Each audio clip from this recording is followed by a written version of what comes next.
They are murderers, ladies and gentlemen. I am here to tell you. They get people in trouble. They try to set people up to get in trouble.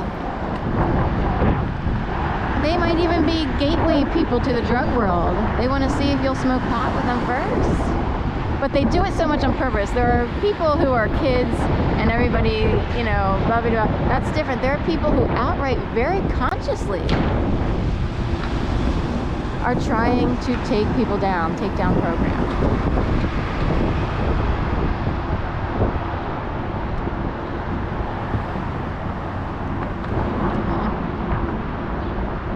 I keep hoping to get pink all on the buildings because the pink ones create a pink reflection. So anyway, it smells like bacon here. Must be the girl in the corner. So, but I'm just saying, I'm actually one of these people who actually had to figure out how to make her way in life and earn a living. I didn't have this spoiled privilege like these spoiled brats do, of orchestrating around a person and trying to trick someone. I don't really get why they were willing to do that. And someone was like, what if they thought they were supposed to do that? There's no way to make a claim for improving someone's life, scaring them into a new direction per se, like scared straight. Were they plants in the neighborhood to scare you straight? You can't make an argument for that, because helping people find a new direction or a way to earn a better living or what have you includes befriending someone, supporting them, saying, you know what, I heard there was a job over here. I don't know if you're sick of being on this treadmill and that Philadelphia doles out to people, but if you're interested, I'd heard of it. You know, some people don't want to be condescending, so sometimes it can be condescending to talk about jobs as if, you know, but you see what I mean. If you want to help someone, you can say, hey, do you hate the fact that you wound up having to walk dogs? Because maybe we can find a way to get, do you want to move? You should hang out with us. You know, we're moving over here. You should totally come with us. So you don't scare the shit out of someone as a means to help someone. Like a scared straight, you know, abduct someone, throw her in a van, kidnap, and put her through some sort of rehabilitation job program. You see what I mean?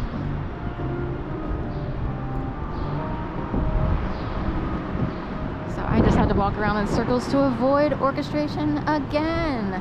How did I do it? How did I know? I really don't totally know. I would have just walked. I get frustrated. I am actually told which way to walk. Can you believe that? So there's a lady who matches this little Honda Fit, and someone in scrubs, like two-tone of lighter blue and then a deeper blue of the same hue of blue, if you will, and then the Philadelphia Water Company, and the Honda Fit is the same color as her scrubs. So I had to start noticing that.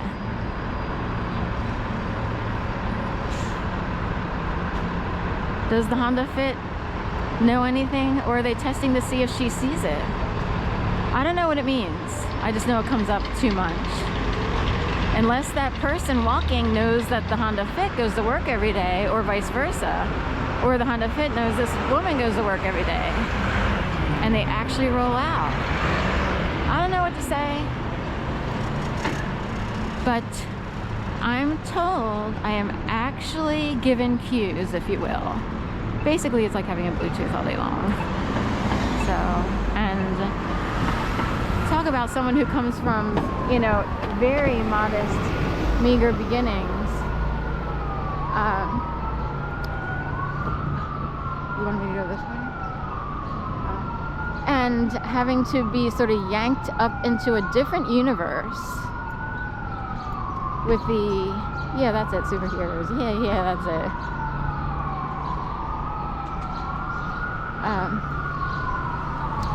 Dodge Ram, like a spider, right? Black with red accents, if you will. Accessories, rope pulls, what have you. So easy pickings across from Dunkin' used to be the Velvet Lily, now it's Dunkin' Donuts. A little tiny Dunkin' shop, sort of like a takeout, sort of like we have a mobile pickup place for Starbucks around the corner from where I live, and you can lean against the wall. There's a little wooden bar there, and that's what they have. And this Dunkin' Donuts is kind of, and both on Chestnut, this Dunkin' Donuts is kind of a mimicking or mockery of the Starbucks mobile pickup, which is over on the 17th Street near Vitamin Shop, 17th and Chestnut. The north side of the street, this is the north side of Chestnut. That would be the south side of Chestnut. Beat the bomb. So Dunkin' Donuts is on the south side of Chestnut, all the way down by Klein's School of Law, Advocacy, something or other. And the Starbucks pickup store is west on 1700 block, next to a sunglasses hut, vitamin store, Collins Park. It's near Paris Baguette and some other strip of food places, Dave's Hot Chicken, and it's across from the smaller version of Barnes & Noble. So Barnes & Noble moved from a very large space, which was like 3 or 4 flights, up there in the northeast corner-ish or northwest corner-ish of Rittenhouse Square, and they downsized, and now they're on the 1700 block of Chestnut, south side, across from Starbucks, the pickup place. So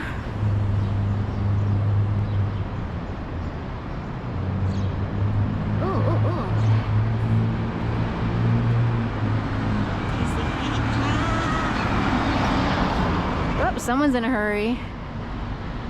They're usually parked at Jefferson Plaza, so they're either late for work, or I joke about the Tasty Cake truck because, again, as I was talking earlier about some relatives in Florida, and one of them saying to my aunt, "Remember when Dad drove a Tasty Cake truck?" And I think my aunt obligatorily, in obligation, probably just at this point says, "Yeah, right. There are parents who aren't sure what to say." I swear to God, he never drove a Tasty Cake truck. I could be wrong. Maybe there was like a 1-month period somewhere when I was 2 years old and I didn't know. No. He is saying something on purpose for some other reason. Some folks have wondered if he said it to see if my Aunt Jane was still asleep, per se, or if she would challenge him. And it's like, it's wrong to do that because there are people who aren't sure what to do. Also, my aunt had 2 sons and and her husband. So she was outnumbered by men who think they're all that in a bag of chips and who keep testing women to see if they'll be assertive. She was ganged up on by a bunch of man babies who aren't even assertive themselves. They aren't assertive. They actually attack people mentally and or physically. Okay? So they are more mental, but technically there's a physical aspect to just having to put up with someone all day.